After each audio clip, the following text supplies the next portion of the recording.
రామాయంపేటకు MLA రాక నేపథ్యంలో BJP నాయకులను పోలీసులు ముందస్తు అరెస్ట్ చేసి ఠాణాకు తరలించారు. ఈ సందర్భంగా వారు మాట్లాడుతూ సీఎం కేసీఆర్ను పొగడ్డానికే ఎమ్మెల్యే పరిమితమయ్యారని ఆరోపించారు.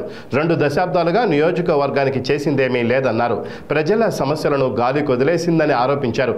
రెవెన్యూ డివిజన్ కోసం పోరాడిన వారికి పదవుల ఎరవేసి పార్టీలో చేర్చుకున్నారంటూ మండిపడ్డారు. కార్యక్రమంలో శంకర్ గౌడ్, శివరాములు, కౌన్సిలర్ సుందర్ సింగ్ పాల్గొన్నారు.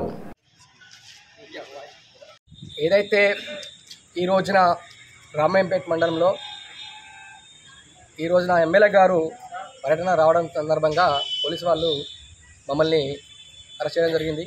మేము భారతీయ జనతా పార్టీ తరఫున మేము ఎమ్మెల్యే గారిని కోరుతుంది ఏంటంటే, మీరు ఎమ్మెల్యే గారు అయిన నుంచి రామాయంపేటను అభివృద్ధి ఏ విధంగా చేసిరు ఒకసారి మీరు పక్షాలను వేసుకుంటే బాగుంటుంది. మొన్నటిదాకా 6 నెలల ముందు ఏం చేశారంటే, మార్పు కోసం అది ప్రజల కోసం అని ఒక ప్రోగ్రాం పెట్టారు. ఒకటేసారి పెట్టి వెళ్ళిపోయారు. ఈ రామాయంపేట ఇంతకుముందు ఏ విధంగా ఉండే, ఇప్పుడు ఈ రోజున రామాయంపేట నియోజకవర్గం పోయింది. కనీసం ఒక రెవెన్యూ డివిజన్ వేయకపోవడం చాలా తరమైపోయింది. మీరు అర్థం చేసుకోవాలి. దాంతోపాటు మీరు ఎవరైతే ఈ ప్రజల చేత ప్రజలకు ఎన్నుకోబడ్డ నాయకులు ఎమ్మెల్యే గారు 2 దఫాలు ఎన్నుకోబడ్డారో ఈ రామాయంపేటను పూర్తిగా నిర్లక్ష్యం వహించి రామాయంపేట మొత్తం అభివృద్ధి నిర్లక్ష్యం చేయడం జరిగింది. మేము భారతీయ జనతా పార్టీ నుంచి డిమాండ్ చేస్తున్నాం. రామాయంపేటకి మన ఎమ్మెల్యే పద్మా దేవేందర్ రెడ్డి గారు రావడం జరిగింది. తను మరి ఇన్ని రోజులు లేదు, ఇప్పుడు ఎందుకు వచ్చిందో అర్థమైతలేదు. మరి ఊర్లో సిచ్యువేషన్ ఎట్లుంది, మరి మేము పోతే అడ్డుకుంటారా లేదా అనే భయంతో ముందస్తుగా మమ్మల్ని బీజేపీ పార్టీ వాళ్ళని అరెస్ట్ చేయించింది. అసలు మీకు ఎందుకోసం రావాలనిపించిందో మాకు అర్థమైతలేదు. రామాయంపేటలో ఇంత పెద్ద ఇష్యూ జరిగినా కానీ ఇప్పటికీ కూడా ఒక ప్రెస్ మీట్ ఇవ్వలేవు.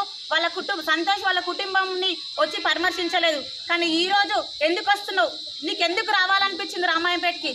కనీసం ఏమన్నా మీకు ఉన్నది అక్కగారు అసలు రామాయంపేటకి రావాలంటే?